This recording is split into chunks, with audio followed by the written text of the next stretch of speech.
Hello and welcome everyone to our Manufacturing Future live stream from Industry 4.0 Club here on LinkedIn. My name is Jan Pingel and I'm here today joined by Ira Sharp from Industry 4.0 Club and guest host Randy Mingee that have agreed to help us today talk a little bit about what are some of the trends and what are some of the things that are happening with Industry 4.0. This is our trends and analysis or quarterly trends and analysis live stream that we do once a quarter. And we basically go and just look up what are we seeing over the last quarter. And Ira, he always posts the quarterly what a CEO talking about from IoT analytics, which we typically start our conversation about. So that's always a good one to see what are the leaders of our manufacturing companies, what are they thinking about, and what makes them stay up at night. So that's always good. So that was a quick introduction to today's live stream here. My name is Jan Pingel. And when I'm not here with these great people talking about Industry 4.0 and Industry 4.0 Club, I am working for Ingersoll-Rand, where I am a product leader for digital solutions, where we are utilizing IoT to make our equipment smart and connected. Ira, over to you. Yeah, thanks a lot, Yen. So my name's Ira Sharp. I'm the Director of Product Marketing at Phoenix Contact. When I'm not here in the Industry 4.0 Club, having a conversation with Yen and team, digging into all the wonderful topics that we like to dig into, technical, commercial, business, whatever it may be. So yeah, co-host here on the Industry 4.0 Future of Manufacturing podcast. So it's always exciting to be here. And it's great to have Randy with us here as well. Yeah, Randy, you give a little introduction to yourself as well. Okay, thank you very much, Jan and Ira. I appreciate your invitation to this. This is my initial event with Industry 4.0 Club, so I'm going to be kind of the eyes and ears that stick around and be like the fly in the wall. I'll pipe in when necessary or when I think I have something to contribute, but I'm going to be mostly a participant that keeps his mouth shut for most time. Don't let him fool you. He's really going to keep us all in line. That's what Randy's here to do today. Now. Yeah, great to have you, for sure. Thank you very much. My background is over a 40-year career in industrial technology. The last 28 specifically with software products. The software products I've covered have covered that entire manufacturing value chain from product design and schematics at the beginning through the logistics and procurement, things like that with supply chain, then getting into the four walls of the factory where it's actually manufactured, and then post-manufacturing involved with logistics, warehousing, inventory management, and then getting the final product into that particular company's customer's hands, whether it's the consumer end user or if that product is passed on to an OEM for continued. One of the things that have come about recently is the connected worker, where you're attaching that post-production worker in the cycle, that manufacturing value chain, so that maintenance can be taken care of in the field, specifically with people that are not so well trained anymore. The retiring workforce, replacement people, they have tools at their disposal, so they don't have to be as knowledgeable and experienced as the people they're replacing. So there's a lot of fantastic things going on in the Industry 4.0 world, and I'm very excited to be part of not only this, but the beginning of my relation with Industry 4.0 Club. Well, hey, glad to have you and welcome, Randy. Yeah. Well, one of the advantages of this quarterly session we have here is that, as I mentioned, Ira, he posts a little review of the IoT analytics quarterly what our CEO was talking about. So I can always start out very light on my end and focus on what Ira is talking about, but I'll definitely comment on it. So Ira, if you want to give a little bit of an idea about what your impression is of what this last quarter is telling us. Yeah. So thanks, Jen. And I really do like this report from IoT Analytics. I don't know if we can put that in the chat or not, but into the report itself, but it's a bunch of different topics, and it looks through a bunch of different quarterly earnings reports of many different manufacturing companies, and then the analytics company, IoT Analytics, does a good job at drawing circles to create some high level areas of interest.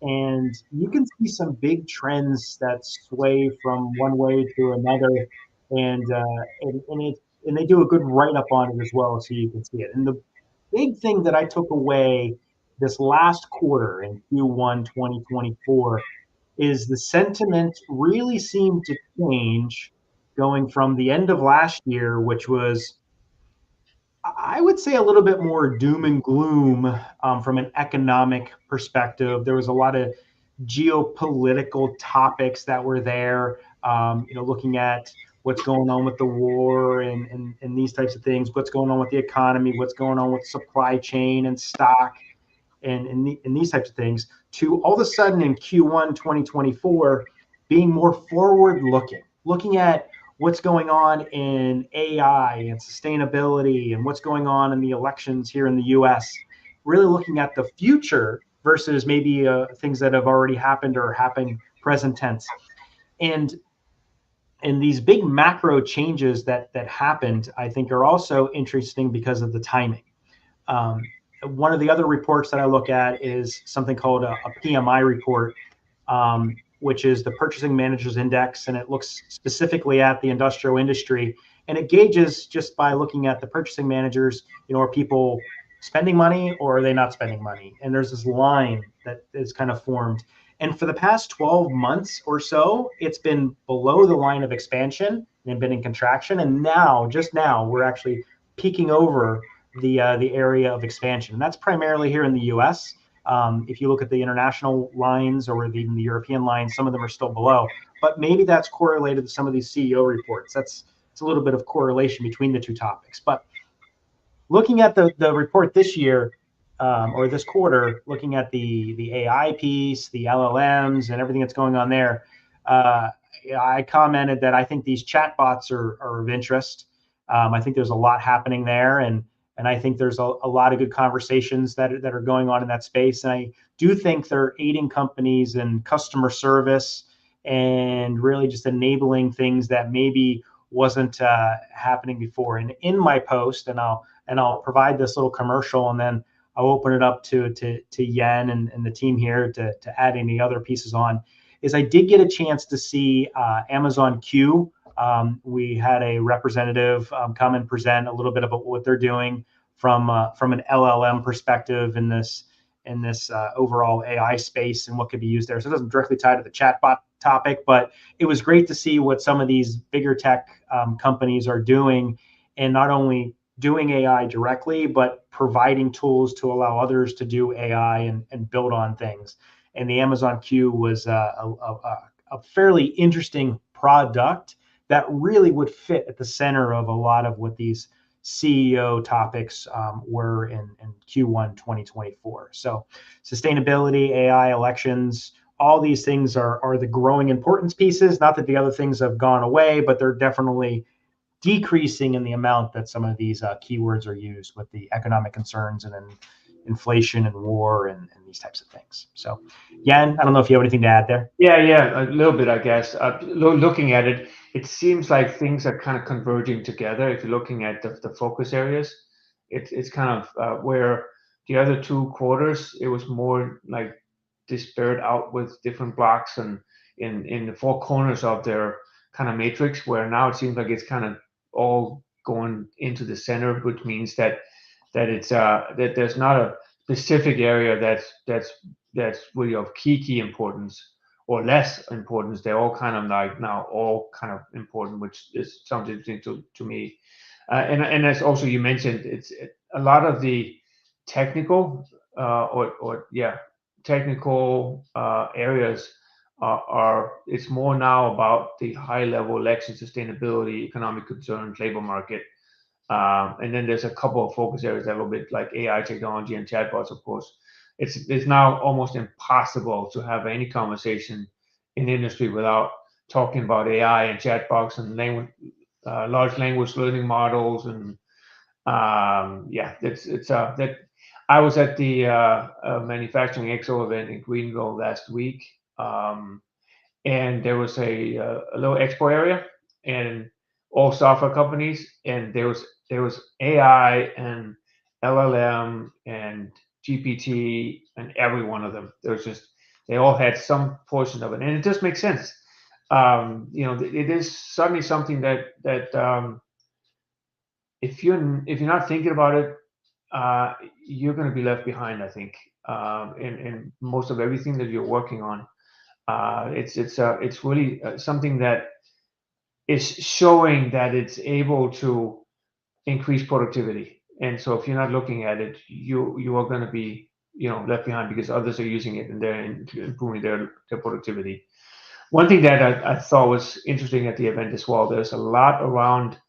Um, Randy, you mentioned connected worker. There's a lot around connected worker using LLMs right now and generative AI.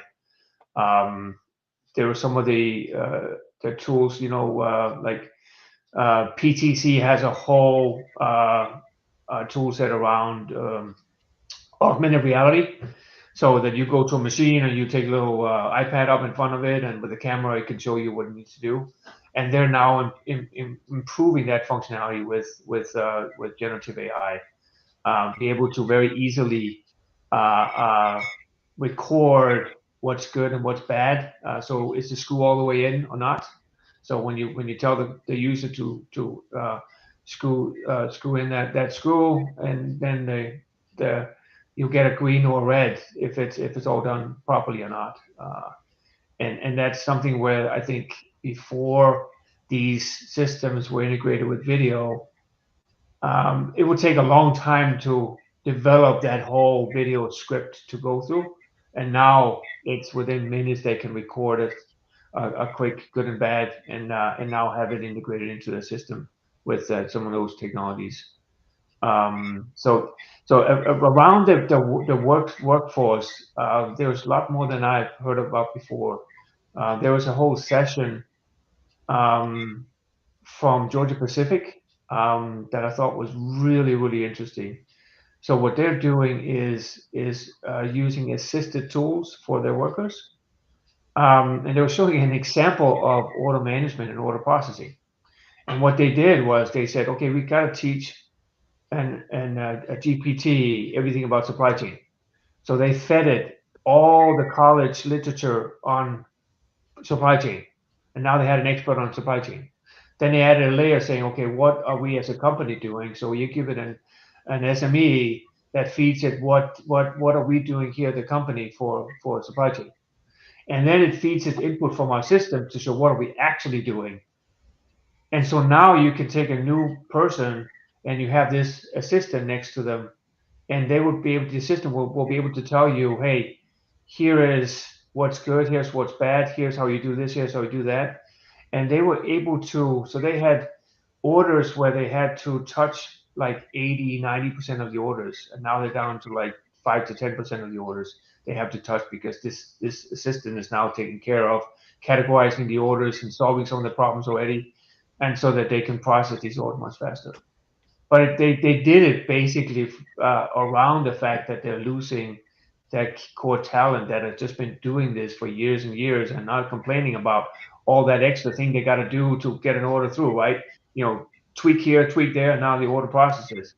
And that's just not what the new workforce is going to be looking at doing, right? And so that was very interesting to me, that within the span of, what is it, a year and a half, this is as I said shortly after, like 3 months after it started, that said this is not going to be a fad. This is going to be something that is going to have an impact, and it's showing it that it has an impact, right? So very, very interesting aspect of this whole new space, so to speak, generative AI. Yeah, yeah. Did you have something to add, Randy? I was just gonna, as he was talking about that, I was at Modex last month in Atlanta, and how vision systems are starting to become an important important part of the production system, tying into AI and machine learning and virtual reality, augmented reality, and how the vision system, they're getting so good that in a matter of a millisecond, they can identify a product if it's out of spec or not, and create the path towards if that should be replaced or sent to a category in the plant where it can be repaired, things like that. So vision systems, they're becoming just as advanced as AI is. And as you just mentioned, Jan, if you mention AI, your vision systems and machine learning 2 or 3 years ago, people wouldn't have understood what you're talking about. But now it's catching on, and people are starting to understand what these systems can do for them. Yeah, one of our friends of the family, so to speak, Jeff Winter, he was the MC of the event in Greenville, and he had a little session, just a little side room session with, I think there was like 50, 60, 70 people there, where he had actually ahead of time had people actually fill out a little questionnaire about what they're doing with AI, et cetera. And so he was presenting the results for the people that had actually inputted the results as well, just like on a general basis, what's 20% doing, what's 50% doing, et cetera. But then we were talking about, we had BMW there, a lot of representation because it is in Greenville. And they were talking about how they're using systems with AI as well. So to that point, it's vision system has existed since I came out of college, right? Which is, and I won't say too many. It's many years ago. It's not a couple years ago, right? But they are so different now. It is almost like you're with generative AI, you're enabling people to develop something without needing to fully understand the physics and whatever else is underneath and behind it. And they're able to utilize systems that can help them automate something that in the past they had to spend a lot of effort trying to just really understand the intricate processes of it. And now they've got systems that basically know how to do it. So yeah, Ira? Yeah, I was going to say in the chat there, I see, we had a comment of predictive maintenance. That's actually from on the Twitter chat, or sorry, X. I still call it Twitter. Maybe I'm showing my age. I don't know. But and I think predictive maintenance is such a great opportunity for AI and LLMs and everything that we're talking about. And it's really I think a first easy kind of ROI for it to prove it out. Now, with all of this, I will say, and Randy, I don't know, do you mind muting? Just because I think we're getting a little feedback. But when I look at the predictive models and these kind of things, and AI and everything that it has to offer, the thing that comes to my mind, and I really wish it was in these CEO reports, although it's not flashy, it's not going to, drive a bunch of people like investing in the company, but it's the data integrity, right? It's taking data and actually making sure that you have the right data, you have the locations of the data, you have the contextualized data, so you can put that data to work and make it information to actually make real meaningful change by using the AI, by using the LLMs that you're talking about.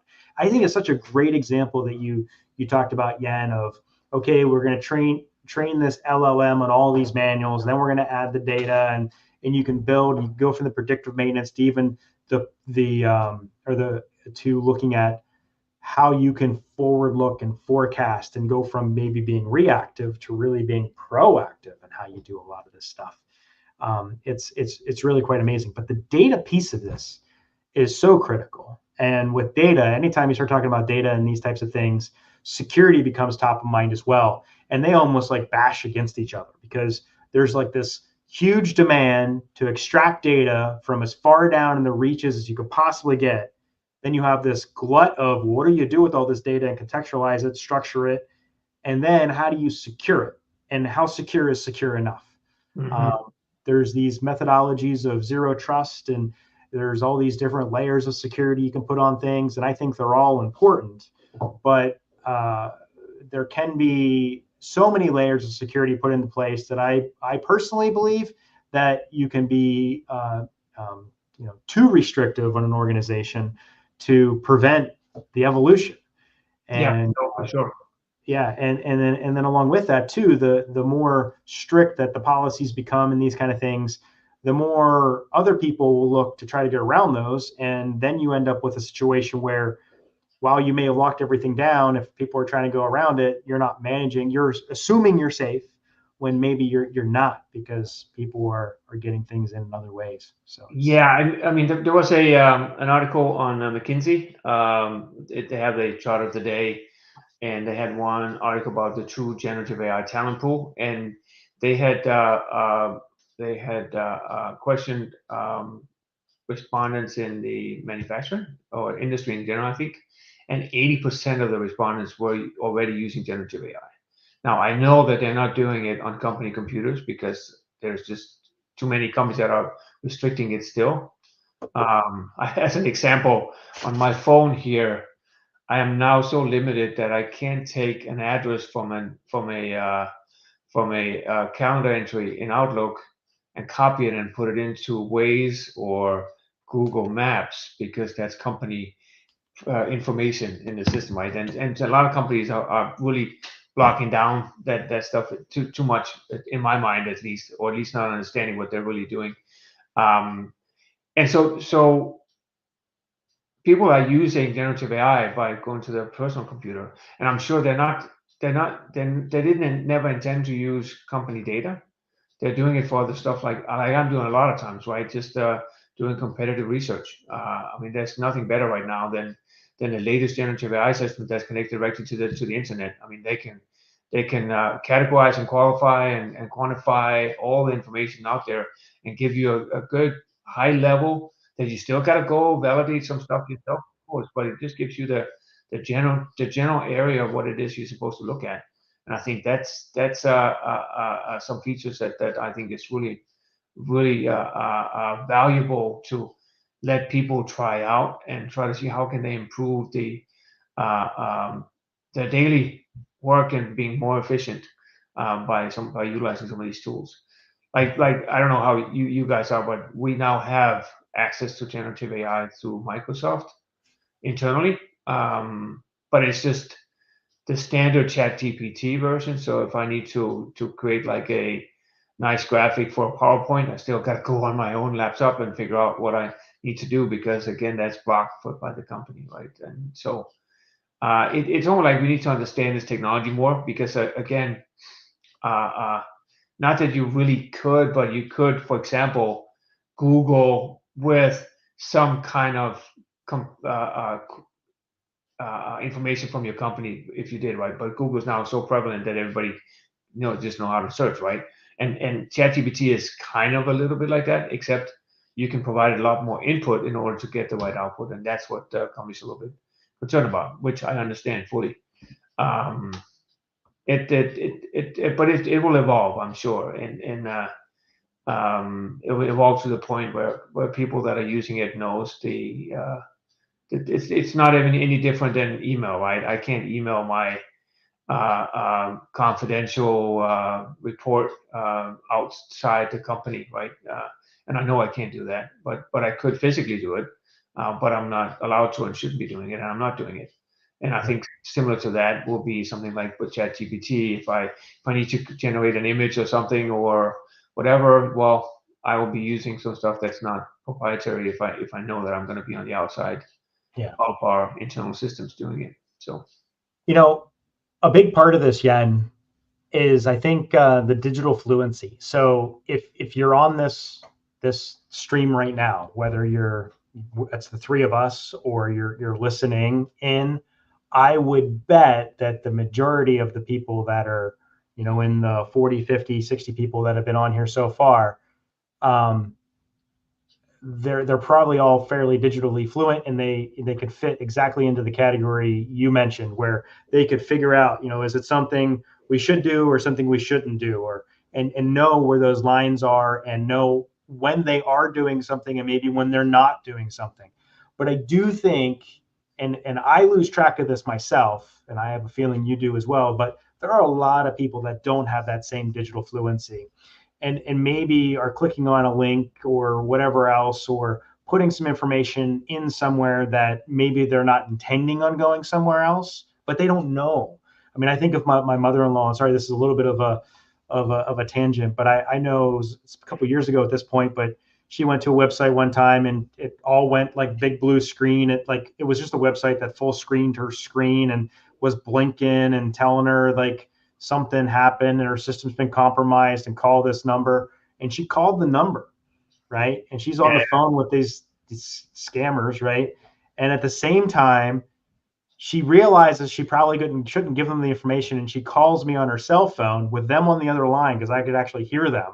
And she's like, hey, I'm talking to these guys. This is going on my computer. What should I do? And I'm like, first of all, hang up the phone. That's the first thing. Just hang up the phone, not my phone, their phone. But it goes to the digital fluency, and it's nothing taken away from anybody. It's just not everybody deals with this stuff day in and day out and necessarily understands it or wants to understand it as deeply as others do. So I understand the company policies to restrict things down. I know I personally get very frustrated by it because I know how much opportunity is out there, but it's a balance, because you got to go to kind of where the masses is. And we have a great comment here about, how do you elevate, really the maturity in manufacturing. And I think it's really looking at, in really taking on some of these new things here. And I do think it's an important topic. And I think, I personally believe, and of course it is a belief, we're using very soft words here, but it's really making data a primary part of your business is going to be number one. You got to really get into that psychology and philosophy. And then in doing that, you can really expand what you should be doing to meet your goals and objectives. If you don't change the philosophy of a company and really the methodology of the company, it's really hard to expand and push into these new areas because there's massive risk. There is risk. And the risk comes with great reward. And you just have to really understand that that's the primary way of how we plan on doing business in the future. And we need to have this type of data because we see the advantages it can give us in the industry, similar to what Yen was talking about. I think it was with Georgia Pacific, of training this model to really help us in the future. And without that philosophy change, it's you may be able to make a few changes here and there, but it's going to be tough overall. And I can speak about how I'm using ChatGPT and custom GPTs. I'm a technology guy. You can probably sense that in the conversation here. Always been a technology guy, but I am a marketing person, right? That's what I have done for the past 18 years at the company I'm in, and great business plans and sales strategies and all those other things. But it's really blending these two together, and I use these tools all the time to help move things forward, and for myself and for the business and everything else. Yeah, I don't know if you have anything to add on that.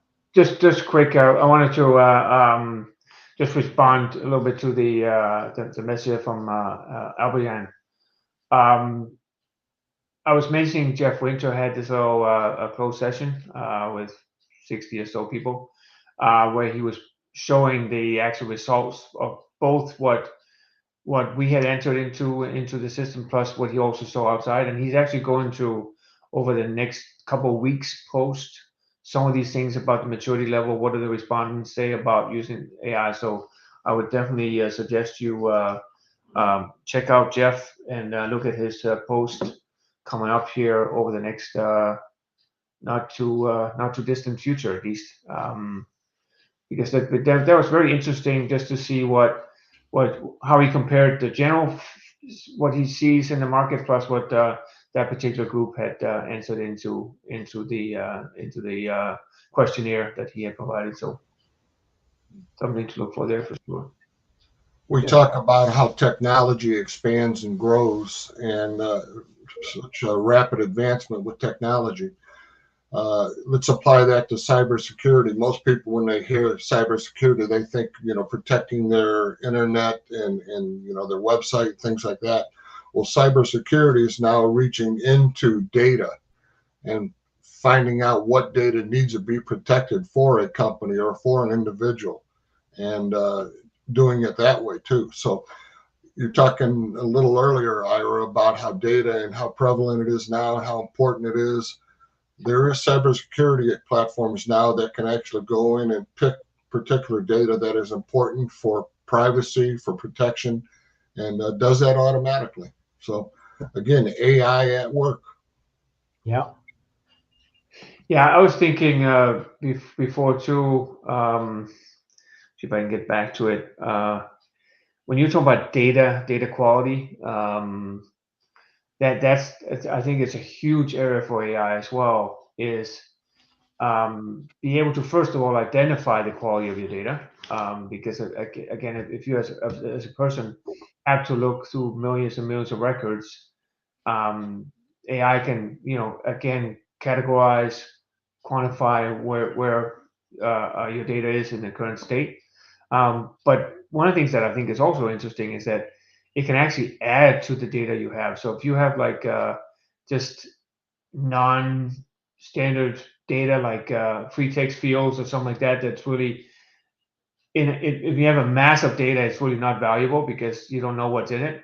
AI actually has the capability of categorize these inputs and figure out, for example, you can have it reading responses back that are free text that are in maybe in your customer records or your case records or something, and then you can ask AI questions. So, what's the percentage of people that like a product, or what's the percentage of people that are asking about this particular product or this particular category or whatever, and AI will give you those responses back that you know I would hate to have to do something like that in Excel, trying to figure out, keywords that are in responses, etc., like that. But AI has the capability to actually give you that data back, so you can actually add to the quality of your data that you're using as input to whatever it is, right?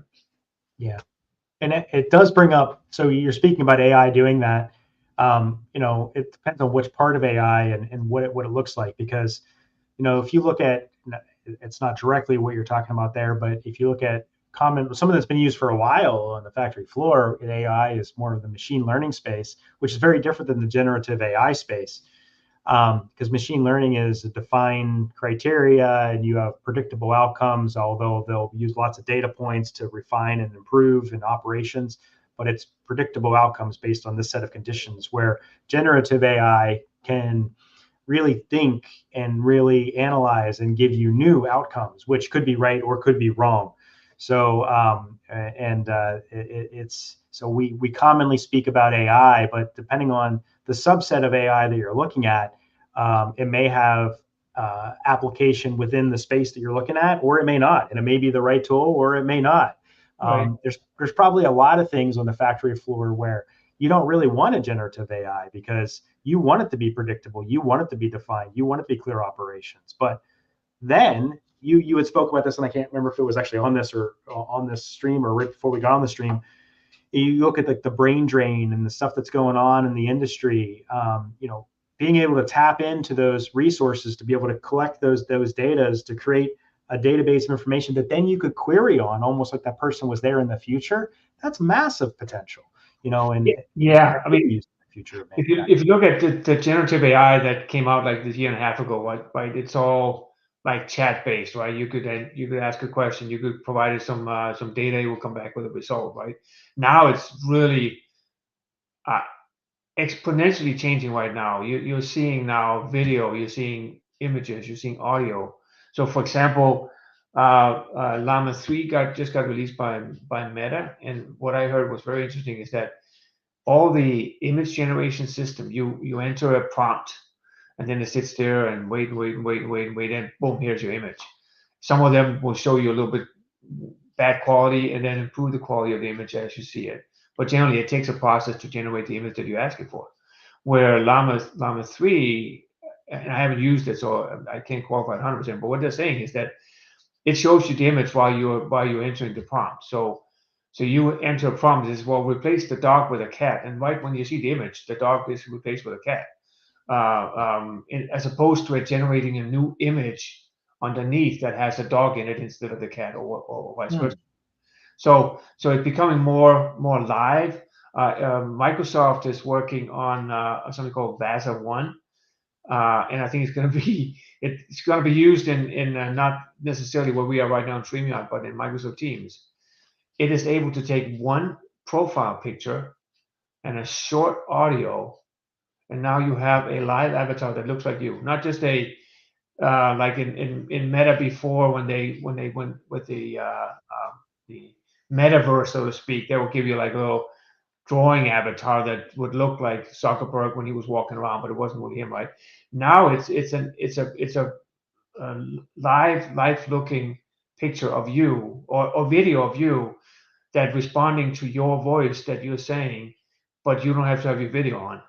You just have an avatar that is speaking like I'm doing right now. It would be basically look like me and speaking like me with my voice. So that's interesting. So it's taken and going again extremely fast, exponentially fast, almost like how this technology is changing and improving. So I can see a little bit of the fear that some like Elon Musk have, that very soon it's going to be outdoing us, which it in some level already is doing, because that's why the productivity is there, but outdoing us at as intelligent as opposed to just on a task level, I guess. It will be interesting to see how it evolves. I don't necessarily share the 100% the vision that it'll, replace everybody and all these other things. And I don't know that you think that exactly either. I see AI, particularly generative AI, and we've definitely gone through this hype cycle. And I thought we had hit the chasm, and we're kind of coming down through the trough of disillusionment, in the standard Gartner hype cycle. Yep. But maybe we're not. Maybe we're still climbing in some of these areas. But I see it as a really good tool, and I really believe we're all really just figuring out how to use this. Even the best people are really figuring out how to use it, because we all know what we did in the beginning when ChatGPT first became available. It was, write a poem about this, or draw me. I guess it didn't do drawing, but you do DALL-E or whatever, and draw me, a dog with a cat head. You just did silly things, and then you evolved to basically Googling, but you did it in ChatGPT, and it gave you probably less accurate information, but more information, and because it wasn't live. And as we get further and further down, really understand the psyche of how this works, how you can use it, how you can leverage it, is going to be really important. Just like any good solid tool, knowing how to use it is as important as the tool itself. Because I love to work on home projects, and I am an expert in everything I do because I have YouTube. And then when I actually go to use the tool, I realize that I'm not an expert in the tool, and I don't need to call the professional, and maybe I shouldn't be replacing that window in my house, and now I got a big hole in the side of my house. So just like any good tool, it comes with practice, and there will be practitioners, and then there will be people that are the hobbyists that use it, and then there'll be people that don't really want to use it or know how to use it at all. And I think you'll get these different evolutions of people. I do think today, if you're able to capture it, you're able to use it, you're able to learn with it, you're able to adopt it, you will be exponentially better, whether you're a company or a person in the future. So just by having that mindset. So it'd be interesting to see. Yeah, there's that meme out there that AI is not going to replace you, but the person using it better than you is. Yeah. Yeah, that could happen. Yeah. So I think that's something to think about. We got like 20 minutes left. I think I don't want to not get into you had a post, Ira, here on the EU's new regulation around IoT, more or less, or at least on the IoT. Yeah, so it was around the Cyber Resiliency Act, and this is an EU declaration, or an act that, sorry, not a declaration, it's an act that's coming. I actually have to look up exactly the year that it's supposed to be put in place, but as manufacturers or software providers today are looking at it, and they're working towards it, trying to figure out how to utilize it. And it's really interesting because it's something that's been put forth in the EU, and I think it is a fantastic thought, where really the whole intent is to protect us, to protect people using products, and to hold manufacturers accountable to making products secure. Because, if you look at IoT devices, I think it's a perfect example. If you're using IoT devices in your home, awesome. I use them myself, although anytime I use them, I'm always wary because or if you don't know, you should know that that product is only as good and as secure as the company that's backing it. And if there's different types of software in there or vulnerabilities or whatever else, they can be easily exploited in the future. And the Cyber Resiliency Act says, hey, if you're going to produce anything and you're going to sell it into the EU, you need to do secure by design. So basically have best practices in your design to make sure you don't have backdoors, and to do your due diligence, and to make sure that it's as secure as we can make it. And then even with all that, there will still be hiccups. There will be still things that happen. So you need to have a process in place to disclose if there's vulnerabilities, or disclose that you're going to be producing a patch, and have some sort of incident response as well. And while this is all great on the surface, I'm really curious how it's actually going to happen in true execution, because this applies really to anything, particularly anything that has any kind of commerce behind it. So any business. Mm-hmm. There is such, and my thought, and I haven't seen a ton of this pick up, and I'd like to get involved in this conversation, and we can maybe start a little bit of it here, but even outside of here, I'd love to hear other people's thoughts on this. But open source software, okay? Jan, for years, I'm a big open source guy and been involved and looked in this area a lot. But what does this mean to open source software? There are a lot of software packages out there. Yeah, they get some funding, but they get barely enough funding to limp by as an organization, because really their intent is not to make a huge revenue stream by the software. It's really to support a community. It's supported by a community. It's Right. a bunch of people volunteering, maybe minuscule amounts of money that just kind of keeps things running, maybe a website or GitHub, whatever it may be. But they can't necessarily afford somebody to be an EU Cyber Resiliency Act compliance agent. And the Cyber Resiliency Act requires anybody that receives any kind of monetary compensation to uphold to the standard. So I'm curious what will happen in the future for open source software. Literally, could this challenge the way that software is done today? Because if you take donations from big companies, and a lot of these really good projects, even something like Apache, common web server, takes big donations from various companies that will utilize their software. And open source software is used in a lot of products, maybe not in totality, but pieces of open source software are used in lots of different types of hardware and software packages. So it'll be interesting to see how this kind of shakes out in the future. Yeah, I might have a little bit of a different angle on it at least. So I do agree with you. It's interesting for open source, and you got to get a little bit further into what it really means, because if I have an open source company that is providing free software in the US, right, and then some European company takes it and puts it into their application, who's really reliable for making it cyber secure, right? Is it the company that's using it, or is it the open software company that developing it? I'm not sure yet about that, but we'll definitely find out. But what the angle I have on it though is that if we're looking at manufacturing specifically, I don't think it's going to have a big impact, and the reason why is that we're already there. As an OEM, providing anything that has edge capability or something that's connected to the cloud, we have to go through that whole process. I mean, we have external companies validating that our stuff is cyber secure, right?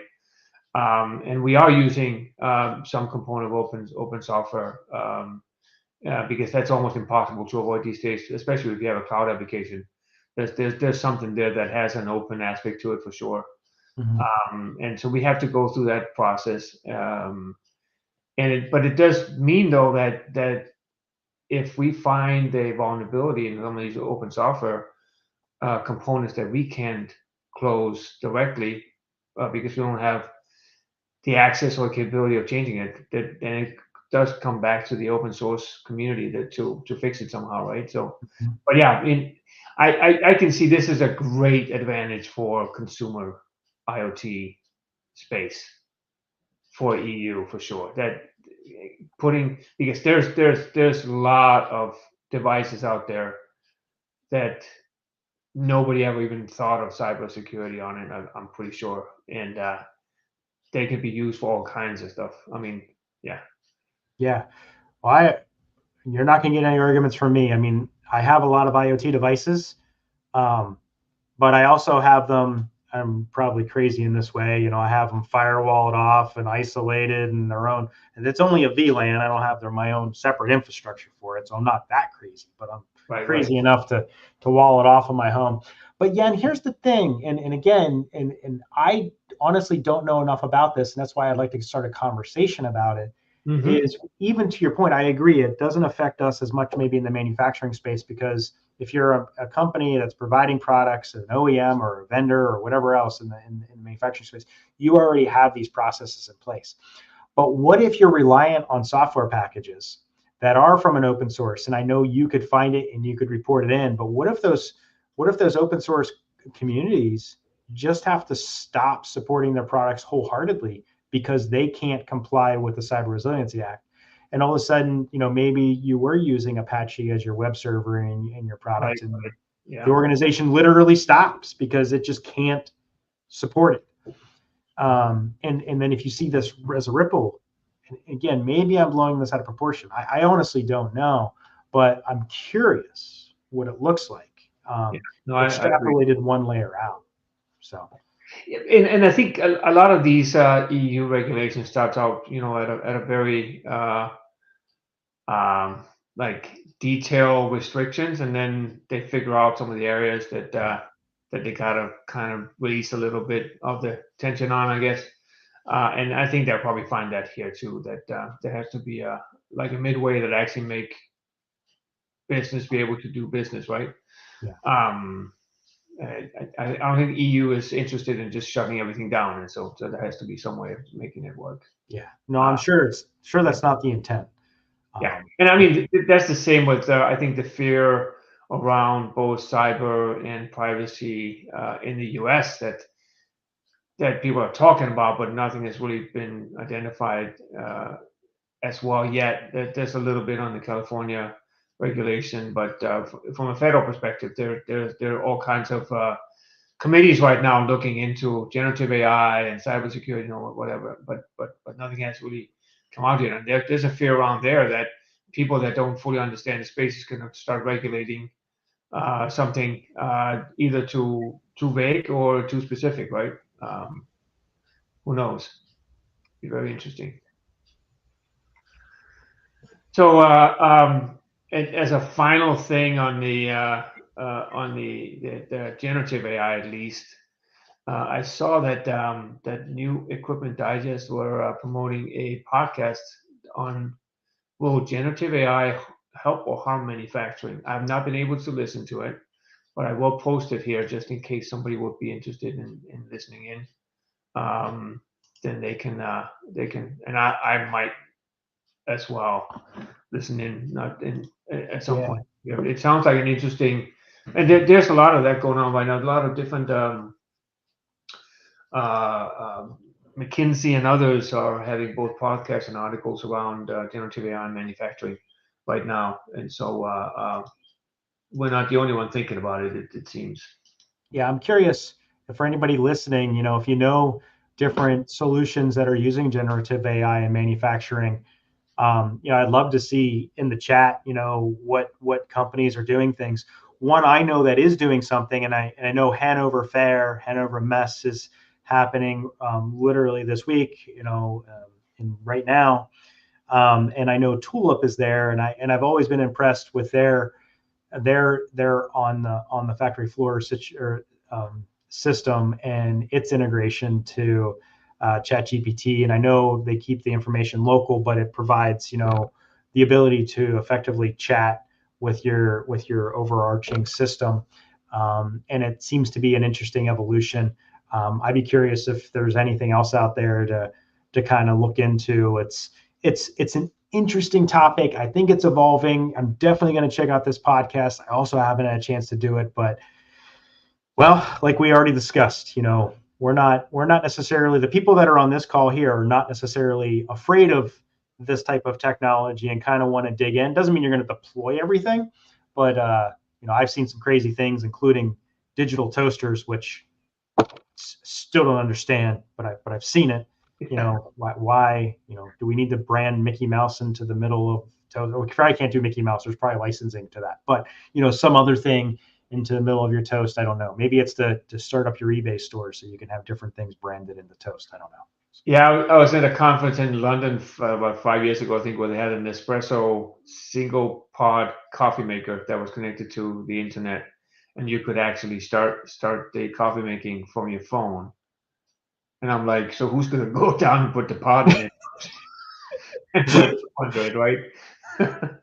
I will tell you, from a consumer perspective, one thing I have been looking into is these autonomous robots. And if you know Jack Nalig, our president here, we have a couple of them that roam around our building here and cut a lot of our grass. I think they're fantastic, but I'm really looking at it for my house. So I don't know. I haven't taken the plunge yet, but I'm seriously considering it. So what are you thinking about? Are you thinking like mowing grass or vacuuming the floor, or? No, not vacuuming the floor. I have a small zoo at my house, too many pets and everything else. So inside it would be a little too difficult. I'd probably lose a cat or some one of my many animals that I have running around the house. But out in the yard cutting the grass could be good. The problem is I also have a bunch of kids. So there's footballs and everything else out there, baseballs. Who knows what that robot will hit. So I don't know. Maybe we can test the AI in it to see how avoidant it can really be. So. Exactly.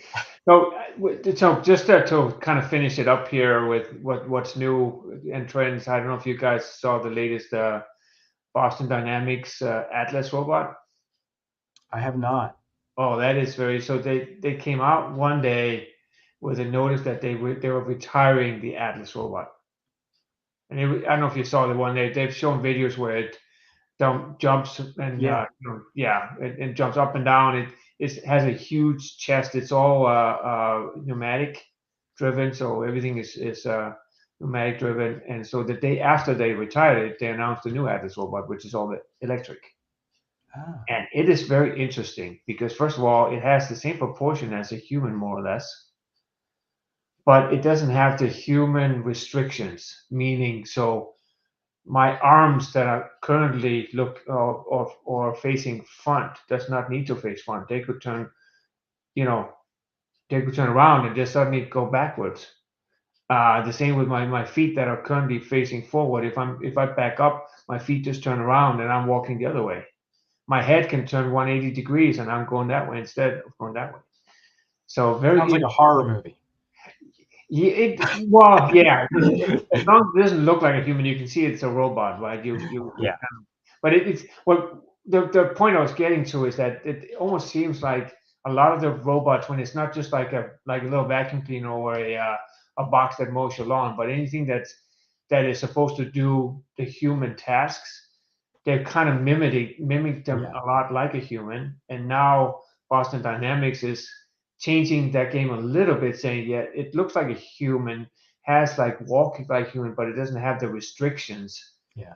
So your arms can suddenly turn backwards and pick up something and then move it forward. And Yeah. I think it's brilliant. It really is. I mean, why? Yes. Again, I think a lot of people mimic what you know. Even like I said, using the beginning stages of ChatGPT, use it as Google, right? And then you start to learn more and more how to use it. So great, you make robots. You make robots to be like us because that's what we know. But there are restrictions we have, so why not augment those? And who knows where we'll go to from next? Exactly. This is great. Yeah. So there's the part of saying that the robot doesn't even have to look like a human, just be a task oriented, whatever it's supposed to do. Or the ones that are going to be among humans, they want them to kind of look a little bit like it, but now so they're changing the concept. They don't have to have the restrictions of the human. They can move forward, backward, sideways, whatever, depending on what they need to do. So very interesting. So I see Jason just posted the link for the Atlas robot. There's a couple of videos out there already. So I wasn't able to just look it up while I was talking here, but I was just thinking about it. So Jason put that out there. Thanks for that, Jason. Always appreciative. Well, I think we are about at time here, and out of new ideas to talk about. So So all good. I really appreciate the assist here, Randy. I'm glad you didn't completely stay on mute, but had some good comments as well. So we'll look forward to continuing that as we go along here. And thanks again, Ira, for co-hosting and providing the initial discussion point as usual. Any last thoughts, Ira? Now, I guess the last thought would be is, if you're listening in on this and everything else, I believe we're already kind of more of the digital forward-looking type of people. But yeah, just really excited to see where things go. I'm really excited going all the way back to the beginning of seeing the tides change from being economic, geopolitical type of situation of what we're looking at from a day-to-day and highlights of C-level executives and what they're looking at in their operations to being more forward-looking, looking at the business, looking at the AI, looking at digital transformation and all these other buzzwords, but really things that will drive the next evolution of business. So it is exciting. It's exciting times for all of us. Absolutely. Any thoughts, Randy?